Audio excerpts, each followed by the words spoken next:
As serious as this appears for Paul Peterson, the one thing he doesn't have to do is resign as Maricopa County Assessor. Peterson is an elected official, so while constituents and officials can urge him to step down, it is Peterson and Peterson alone who decides if he will leave office before the end of his term.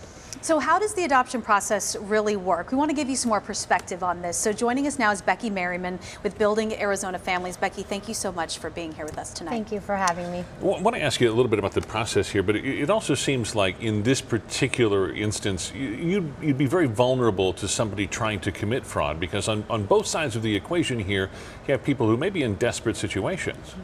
Yes, desperate with birth parents who are in a situation where they are needing assistance for their child, and desperate for families who are so desperate to become parents, and that is their avenue to become parents. So their emotions are running at the highest level. Yeah. So what do people do then to avoid something like this? To avoid it, we encourage education. You would want to educate yourself on your process. Check into everything. Don't just take someone's word. Check into the agencies, check into the attorneys. Make sure that you are working with an agency that is licensed and Hague accredited. Attorneys, you can check the state board. You can check the state licensing board for agencies.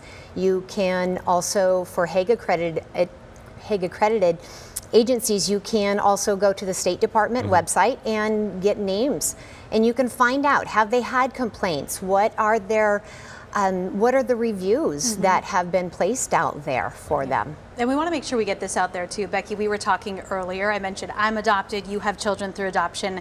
This has the potential to stoke a lot of fear, you said, in the adoption community, and this does not represent what adoption is. It does not. Yeah. It does not. Unfortunately, bad news makes the headlines, but there are thousands of children that are placed in homes and families who grow through adoption every year with amazing success stories as they grow.